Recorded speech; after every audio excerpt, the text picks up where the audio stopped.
Tensions are rising over China's economic policy. Beijing is accused of deliberately undervaluing its currency. Washington critics say it's damaging the global economy. But what can be done? And could it lead to a trade war? This is Inside Story.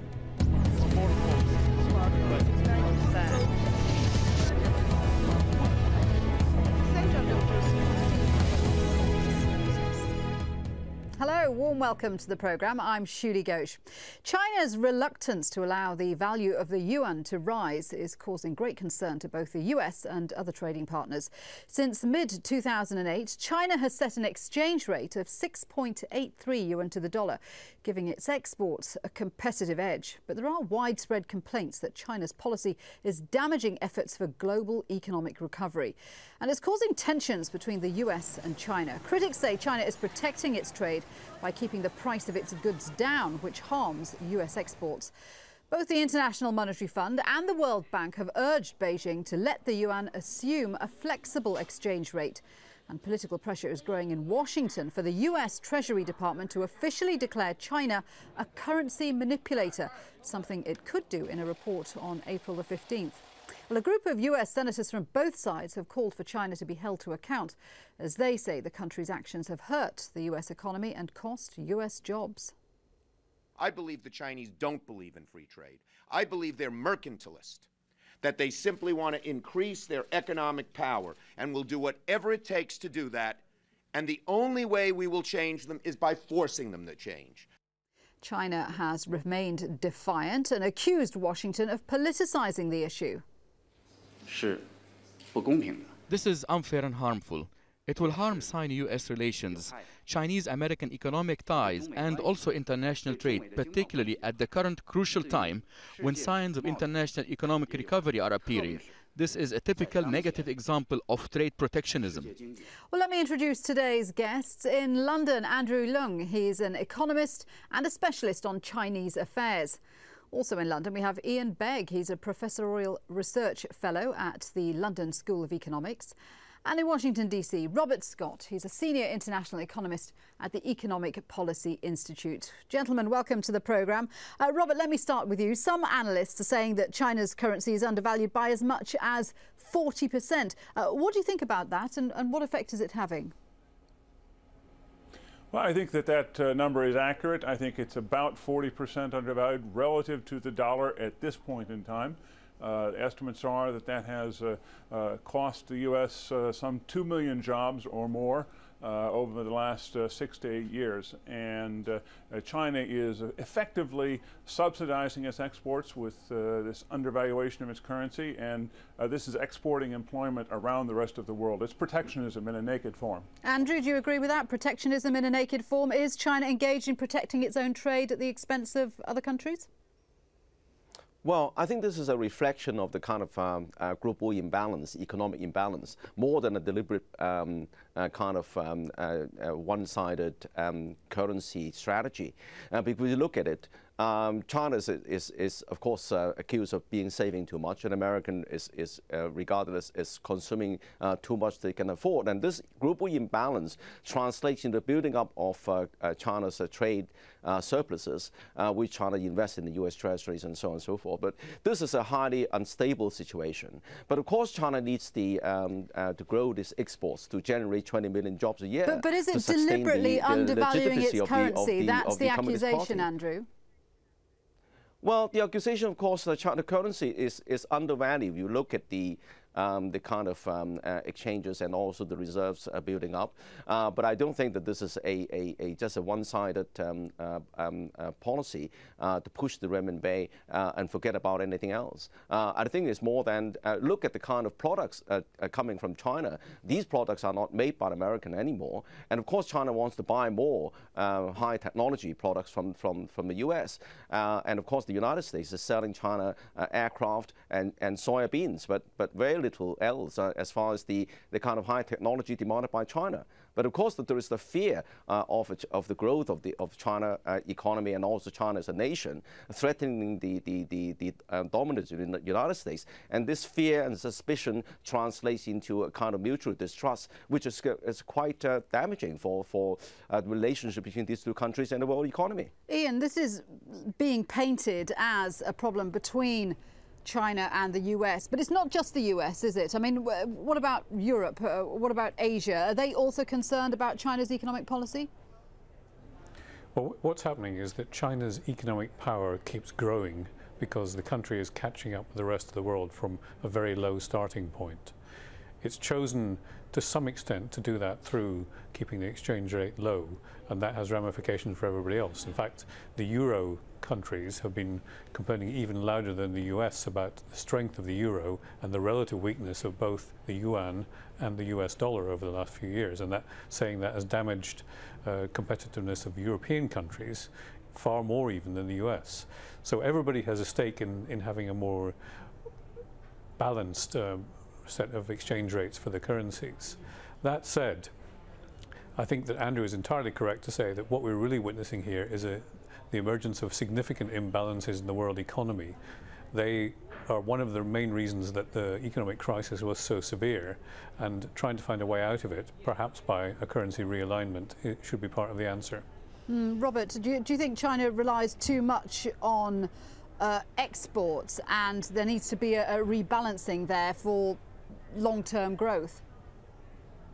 Yes, absolutely. I think that the reliance of China on export-led growth has really been very costly for its own workers and its own citizens. They have spent over $2 trillion in the last 8 years buying up foreign exchange reserves in order to keep the value of their currency artificially low. And that has come at a great cost. That money could have been much better invested elsewhere in the Chinese economy. What China needs to do is to shift from depending on exports to depending more on growth based on domestic demand for goods and services within China. And the best way to do that is to allow wages to rise for Chinese workers so that they can afford to buy the goods that they're producing. OK, well, let's take a closer look at the US trade deficit with China. That is effectively the difference between the amount exported versus the amount imported. And that's increased over the last couple of decades. Last year, American exports to China stood at $69 billion, but it imported $296 billion worth of Chinese goods and services. That's a staggering deficit of $227 billion. And through buying US treasuries, China is a huge lender to the US government. In November 2009, it owned $789 billion in treasuries. That's 33% of the total outstanding debt. Let's just talk about this trade deficit. Andrew, this idea that the trade deficit can be dealt with by increasing the value of the yuan. I mean, is that correct? I think it's just too one-sided. If you look at the US dollar deficit or the current account deficit, it actually can absorb 75% of the whole world savings, including China's. So the American current account deficit is really a very, very important issue. But of course, as far as China is concerned, I think that for China, the financial crisis has really taught China a lesson of an over-dependence on export-oriented economy. But it's a question of speed. You know, China can't wave a magic wand and change the whole economy overnight into a consumption-oriented society. But on the other hand, China is really making some very, very important strides. And a lot of people don't realize it, but we are witnessing probably the largest urbanization process in human history. China is going to put something like 350 more people in the cities. Now, this would be the China's middle class. And this huge population of the middle class is going to happen not overnight, but gradually, but quite rapidly by the year 2030. So we're going to see a transformation of China's economy over the next 2 decades. And during this process, the economy will be gradually more oriented towards internal consumption. And also China's currency savings, China is the first one to get hurt if it takes out the investment in U.S. Treasuries. But on the other hand, the total investment in U.S. Treasuries is not doing China any good. A, it earns China very low return. B, is not going to translate into the more competitiveness of its businesses. So China is adopting a deliberate policy of encouraging the export of its capital. Okay, but in the short term, let's just return to this short-term problem between the US and China. Ian, clearly growing pressure on China to revalue the yuan. China doesn't look as though it wants to do that in a hurry. No, I think the Chinese have shown for a long time that they're able to resist pressure coming from other countries to do what other countries think is in China's interest, as opposed to what China thinks is in China's interest. But it's also a mistake to focus exclusively on one bilateral trade relationship, namely US-China. China imports from the rest of the world a high proportion of its raw materials and energy needs, and that will come from countries like the Middle East rather than from the US. As a result, the Middle East countries buy from the US and European countries. So you have to look at the world trading system in its entirety and not just the single bilateral relationship. So do you think the US is on the wrong track then? Is the US being unreasonable when it says the yuan has to be revalued for its own interests? No, I think there's a case for a revaluation of the yuan, but it's not the only story in town. That's the point I'm trying to make.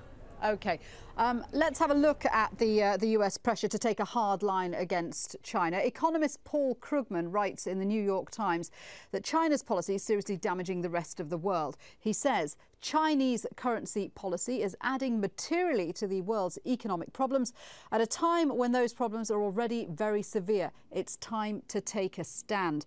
Robert, Krugman says the Treasury Department has to stop fudging the issue, as he calls it. This idea that the US Treasury Department is under pressure to brand China as a currency manipulator, what does that actually mean in practice? Tell us what it means. Well, if the Treasury Department takes that step, and I think that they must, then they will be forced to enter into negotiations with China to try to resolve the differences and to work out a plan for China to raise the value of its currency. We've done this several times in the past, I think with Taiwan and Korea, several other countries in the early 1990s, and we were successful in each case. Of course, those were much smaller countries, so this would be a different situation. But I want to stress that in the past, on 2 separate occasions when the U.S. has faced substantial currency manipulation by its trading partners, first in the early 1970s and again in the mid-1980s, we actually used the threat of trade sanctions or actual trade sanctions to encourage trade partners to revalue, and it worked in both cases. Yeah, this was against Germany, Japan, who'd raised the value of their currency against the dollar, and I think the US slapped a 10% surcharge on their imports. Is that right? That's right. Actually, the dollar had become overvalued against the yen and the European currencies in the early 70s, and Nixon imposed that import surcharge in August of '71, and by December he had an agreement with Japan and the EC to revalue, and they did in fact revalue. Okay, so it worked very well. In theory, the US could do that to Chinese imports if China is branded a currency manipulator. That's right. If we go through the steps, and those steps will also involve probably going to the IMF and asking for them to issue an opinion about their view of Chinese currency policy as well. So, but once we go through that process, then we impose sanctions, and then I think it could be effective. But as you say, Robert, the Treasury Department's only done this a couple of times in the past, so it's not something that it would rush into. I think that's correct. And I'd also point out that it's not just Treasury acting. The first example we just talked about was President Nixon in '71. The second example came in the mid-1980s when the U.S. dollar was also heavily overvalued. In that case, Congress threatened to impose trade sanctions. They passed a law by the House, would have put a tariff on imports from Japan or Brazil and Korea, big surplus countries at the time. But that law never took effect. It was never passed by the Senate, was never signed by the President. The mere threat that they might pass such a law was sufficient to, again, persuade those countries to revalue. So legislation can also move the process. Okay, well, China has said, has made it clear that it won't ignore it if it is branded a currency manipulator. The Commerce Minister Chen Deming says Beijing will retaliate if the US declares China a currency manipulator. We think the renminbi is not undervalued, but if the US Treasury give an untrue reply for its own needs, we will wait and see. If such a reply is followed by trade sanctions, we think we will not do nothing. Ian, we think we will not do nothing. That means presumably they will do something. What could we see in retaliation here? Well, they've already shown that they're willing to take on big American companies which have invested heavily in China. That's one source of potential retaliation. But I think we have to be clear on this. The country which is in surplus has far fewer weapons to deploy than the country which is in deficit, because the country in deficit can close the doors, whereas the country that's in surplus needs to keep the doors open. What about dumping its US assets, which could weaken the dollar? Well, that's a sort of self-inflicted pain, because if they dump the US assets, they're worth less. And as explained earlier in the program, the US assets that the Chinese hold have been getting a relatively poor rate of return on them, and if the Chinese try to dump them, they will lose capital gain that they've had. Let's bring Andrew in.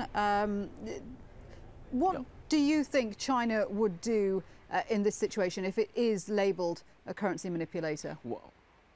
Well, China, of course, is not happy with this, and of course is not convinced that actually China is the culprit in this imbalance. And if you look at the countries with revaluing the currency in the past, like Japan, for a long time didn't stop from the increase in Japanese exports. And indeed, if this time around the yuan is revalued, is appreciated.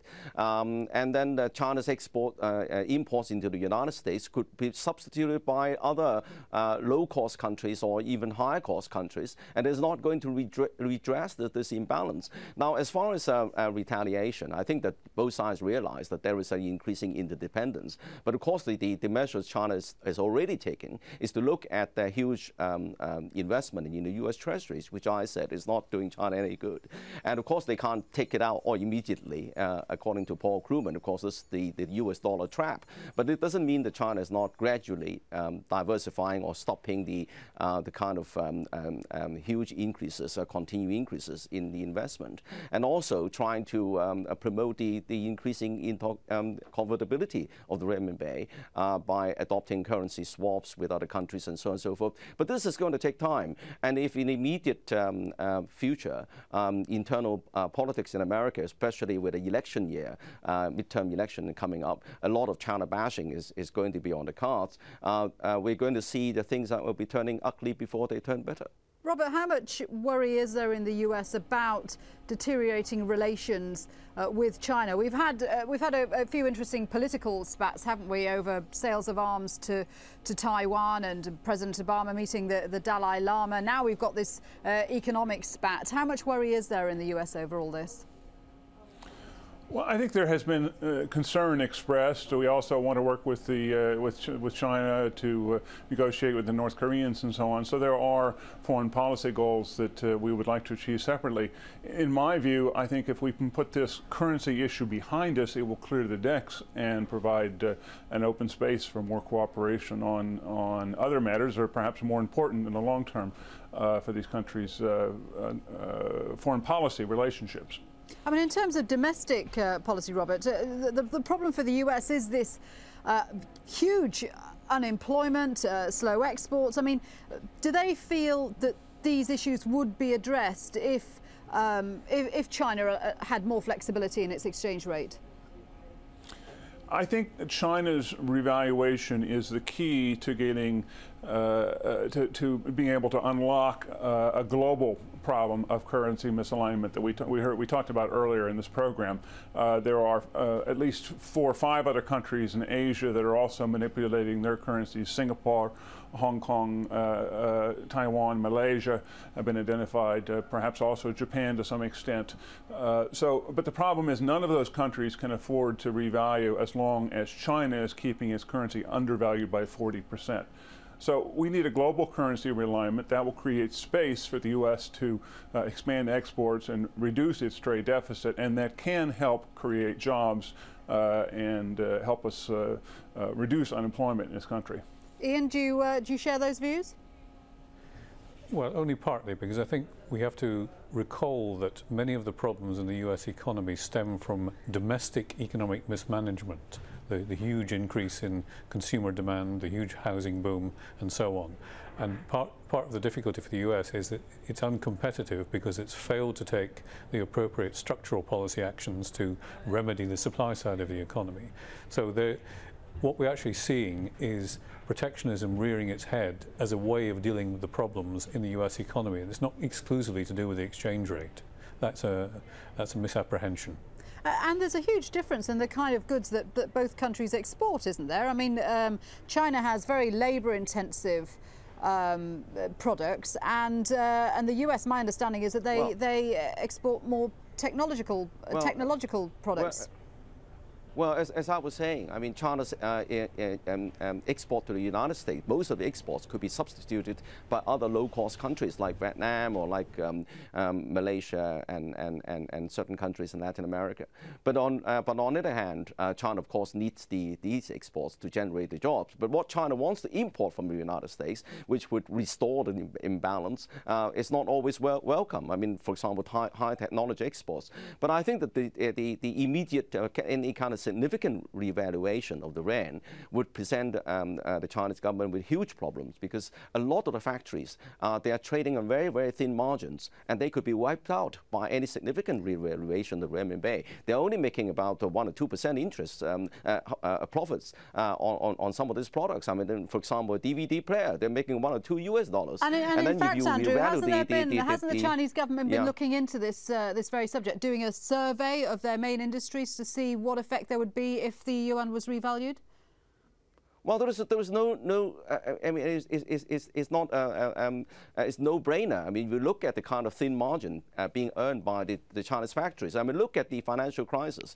At the start of the financial crisis, a lot of the factories have closed because their margins are so thin. And then once the volume goes down, they're out of business. And if you revalue the renminbi significantly, then it's going to wipe out a lot of factories, a lot of jobs, and would lead to the instability of the Chinese government. Okay. This totally would not be accepted. Quick answer from Ian. Robert thinks that the Treasury Department is going to label China a currency manipulator. Do you agree?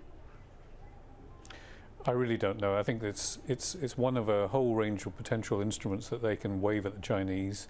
There will be negotiations, there will be posturing going on.